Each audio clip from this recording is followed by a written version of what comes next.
COMEX has 87 million ounces of silver in its vaults right now. May open interest is sitting at 350 million ounces. That is 4 paper claims for every 1 ounce of physical silver available to back them. And that ratio is getting worse every single day. Here's the part that should stop you cold. The March squeeze that just drove silver up 17% in 6 days did not fix this problem. It made it worse. Every contract that rolled out of March rolled directly into May. The pressure did not leave the market. It moved. And it moved into a delivery window that now holds more paper exposure than March did when this entire squeeze began. March first notice day is days away.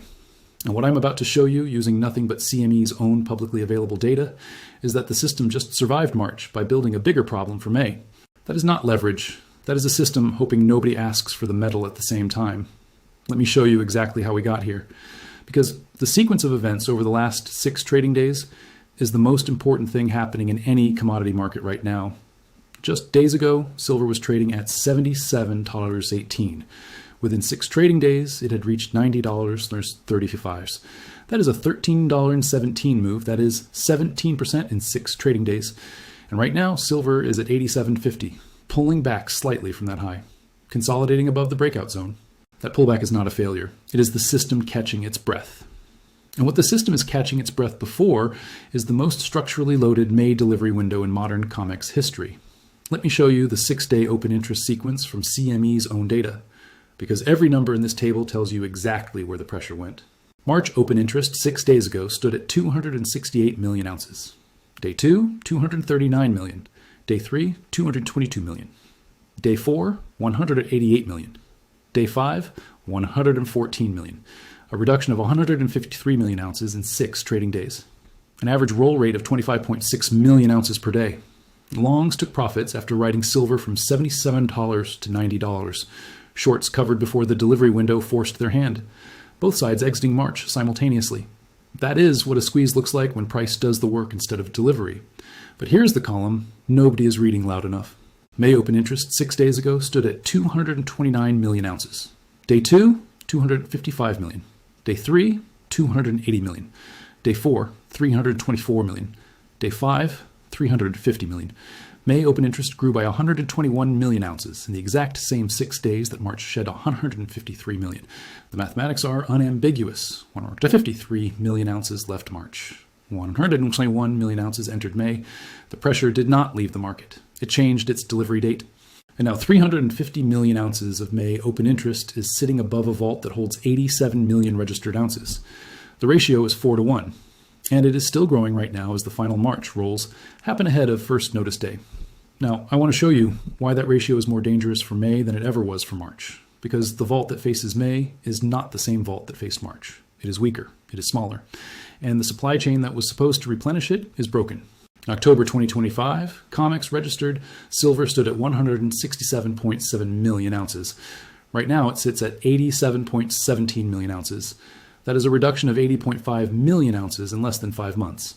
47% of all registered COMEX silver has been physically removed from the vaults and has not come back. Go further back, and the picture is even more stark.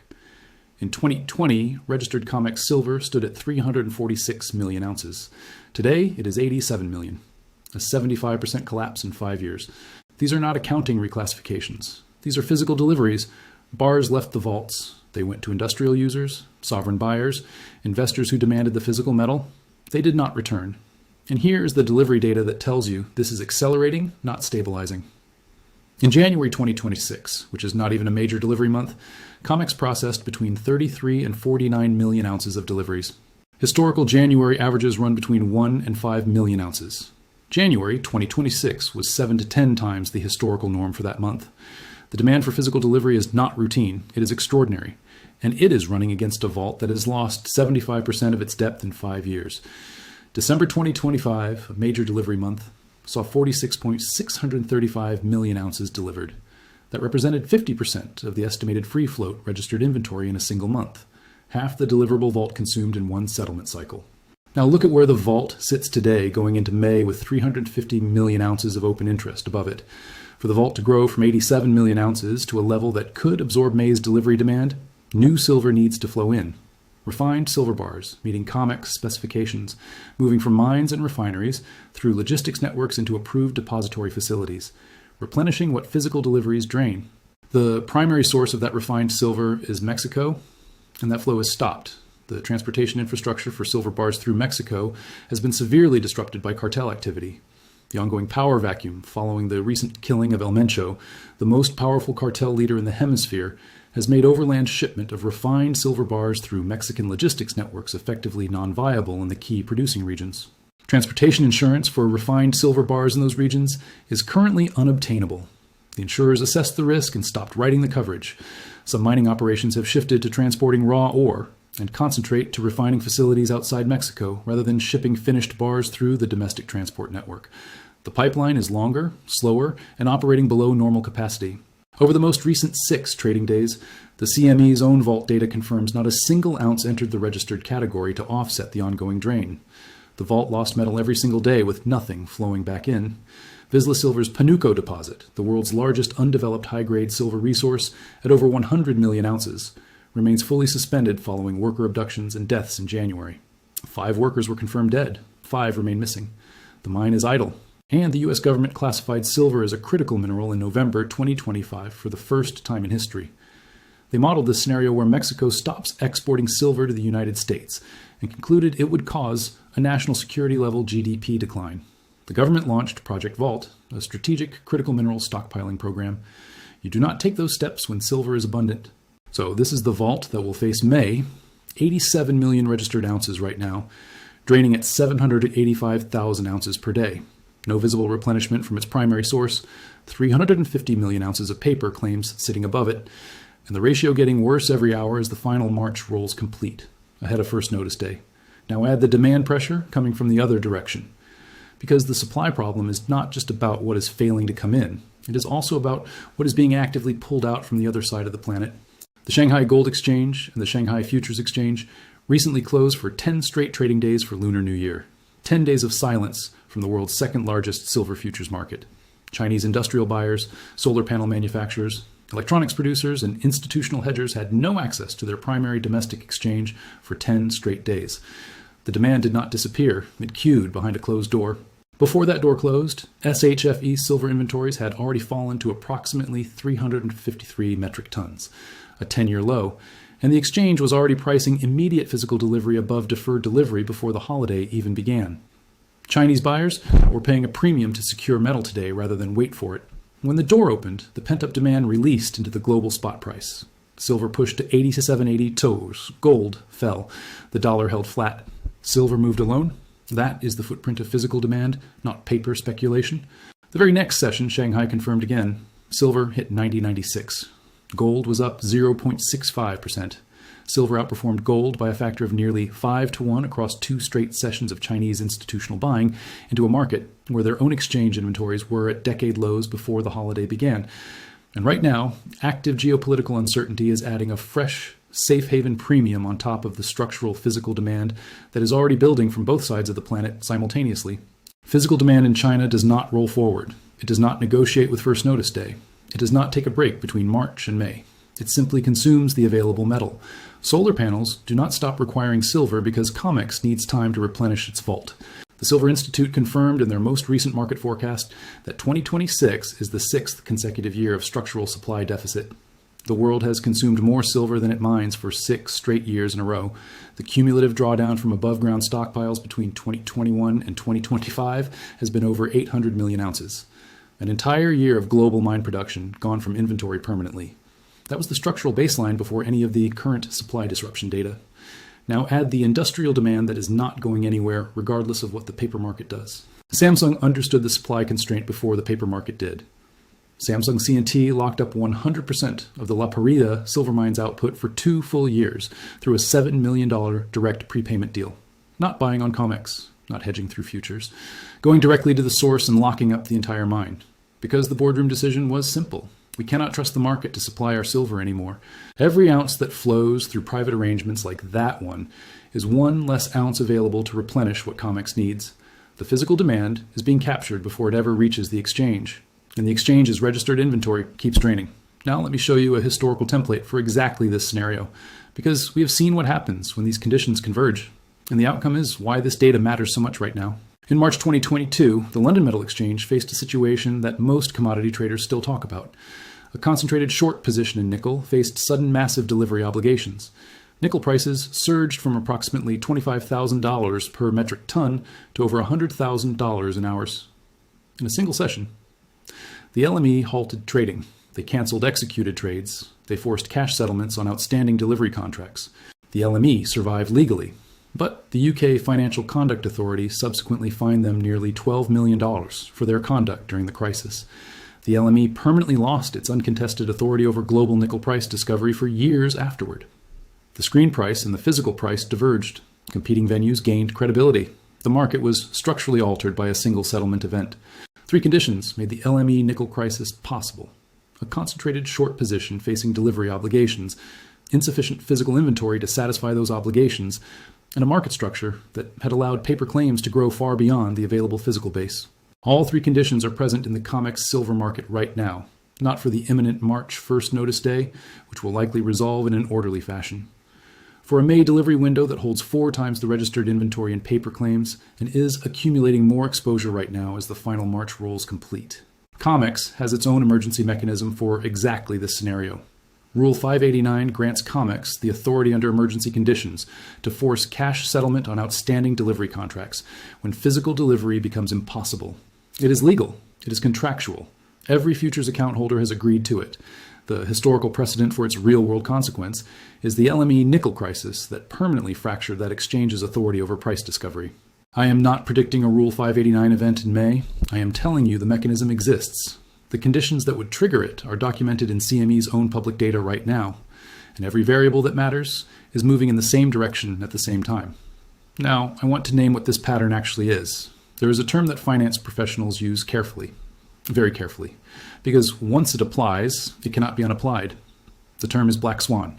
Statistically improbable based on prior history, extreme consequences when it arrives, and obvious in hindsight after it has occurred when people construct explanations that make it look like they should have seen it coming. That third property is the most important one, because it means black swans are almost never identified in real time. They are recognized after the position has already been taken or lost. But look at what the public data is showing right now. A paper-to-physical ratio of 4-to-1 and growing in COMEX, registered silver is historically anomalous. No prior delivery cycle has entered May with this specific combination. A vault at 87 million ounces after losing 75% of its depth since 2020. A disrupted primary supply chain with no visible replenishment arriving. Accelerating Eastern demand from a decade low in SHFE inventory. January delivery demand running 7 to 10 times historical averages. And 350 million ounces of open interest migrated from a rolled squeeze building further by the hour. If May's delivery demand exceeds what the vault can supply and COMEX is forced into Rule 589 cash settlement, the consequence is not just a price spike. It is a structural fracture of Western price discovery in silver. The screen price loses its connection to the physical price. The same fracture that happened to nickel, in a market that is 20 times more important to the global industrial economy than nickel ever was. And when it looks obvious in hindsight, the data points people will cite are the same ones I am showing you right now.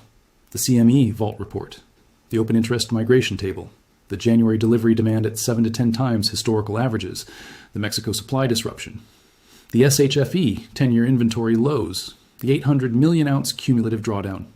All of it public, all of it documented, all of it moving in the same direction simultaneously. That is what a black swan looks like from the inside while it is still building. Now let me give you the honest bearish argument, because you deserve the full picture. The 71 million ounce single day roll demonstrated that most March participants chose to roll forward rather than stand for delivery. Some analysts argue this is evidence of normal market functionality rather than deferred stress, that when participants voluntarily roll, the system is working as intended. The Mexico supply disruption, while real and documented, is not permanent. Alternative routes exist. Government coordination with the mining sector is active and ongoing. The U.S.-Mexico Critical Minerals Action Plan, signed on February 4th, creates strong bilateral incentives to restore secure silver transport infrastructure. The situation will evolve. And COMEX maintains extensive authority to modify contract terms and settlement procedures during periods of market stress. The exchange has multiple intervention mechanisms available beyond Rule 589, including eligible to registered inventory conversions, position limit adjustments, and margin modifications that have historically managed delivery pressure before it reaches crisis levels. These are genuine points. They explain why the ceiling on this scenario may be lower than the most extreme projections suggest. But here is what the bears cannot answer. The roll resolved March without adding 1 ounce to the vault. May arrives in less than 90 days with the same structural math. Same drain running at 785,000 ounces per day. Same disrupted supply chain. Same Shanghai physical demand that does not operate on COMEX's calendar. Same fundamental deficit entering its 6th consecutive year. The eligible to registered conversion buffer that bearish analysts point to as a safety valve requires willing holders to warrant their silver for delivery. At a time when physical silver is simultaneously commanding $4 to $6 per ounce premiums above COMEX at retail dealers, compared to the historical $1 to $2 average, holders of eligible inventory have a strong financial incentive to seek those premiums through direct sales rather than warranting metal into registered inventory for exchange delivery. The demand that was suppressed by the Lunar New Year holiday has now confirmed across 2 consecutive sessions. It does not go away. It compounds. Every solar panel that gets installed in China requires silver that is not going back into a COMEX vault. And the Silver Institute's confirmed 800 million ounce cumulative drawdown from above ground stockpiles since 2021 is the number that makes every bearish argument a temporary argument. Those stockpiles are finite. 6 consecutive deficit years have consumed them at an accelerating rate. The bears explain why May might not be the breaking point. They cannot explain why the breaking point recedes indefinitely when the structural math keeps deteriorating. Here's exactly what you watch between now and May's first notice day in late April. Watch the CME Vault report every evening. The depository statistics publish at 6 p.m. Eastern daily. Each report will confirm whether the drain continued through that session or whether any stabilization is appearing. Watch whether elevated silver prices attract any eligible to registered transfers. That single number tells you whether holders are willing to warrant their silver into exchange delivery at current prices or whether they are capturing physical premiums through other channels instead. Watch the March first notice day settlement closely. If it resolves in an orderly fashion, the March chapter closes cleanly. The story moves entirely to May. Watch whether any delivery notices create unexpected inventory pressure in the morning reports immediately after. Watch the weekly vault trajectory over the next 4 to 6 weeks. This is the most important single data series for understanding what May faces.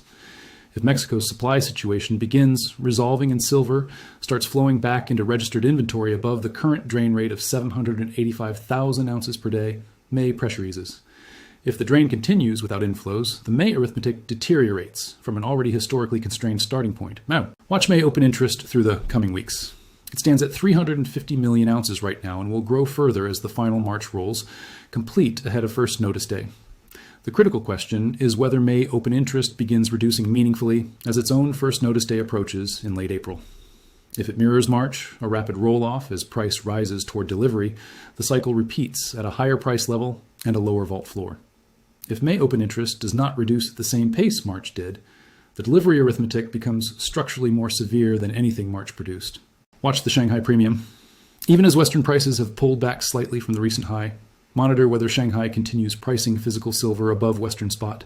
A persistent premium tells you Chinese physical demand is absorbing every Western price movement in real time, rather than allowing the gap to compress. These 5 data points will write the May story in real time. They are all publicly available. They are all free to access. They will tell you whether the structural pressure that drove a 17% silver move in 6 days is exhausted, or whether it is simply migrating into its next position. Here's what I keep coming back to after building this entire video. March survived. Silver went from $77 to $90 in 6 days. The price did the work. The shorts covered. The longs took profits. The 71 million ounce roll happened. March 1st notice day will most likely produce an orderly settlement. But the system that survived March is now measurably weaker than the system that entered March. The vault is 47% smaller than it was in October. The primary replenishment source is disrupted. The SHFE confirmed 2 consecutive sessions of post-holiday physical demand into decade-low inventory. January deliveries ran 7 to 10 times historical averages, and 350 million ounces of May open interest is building above the same 87 million ounce vault that just navigated March. The pressure did not leave. It moved to May, and May is coming with a smaller vault, a disrupted supply chain, 4 times more paper claims than physical silver to back them, and a demand base that does not pause between delivery windows. Every data point I showed you is in a public document right now, the CME Group Vault Report. The open interest table on CME's own volume, an open interest page, the Silver Institute 2026 market forecast, the SHFE enforcement notices on the exchange website, the Jinlo Substack analysis of January delivery demand versus historical averages, the Mexico transportation disruption from verified mining company disclosures, and insurance market data. Pull any of it, verify all of it, then look at 350 million ounces of May open interest above 87 million registered ounces in a vault that lost 75% of its depth in 5 years, with no visible replenishment arriving. And ask yourself whether this looks like a market that resolved its structural problem, or whether it looks like a market that survived 1 month by making the next one harder. March was the test. May is the exposure.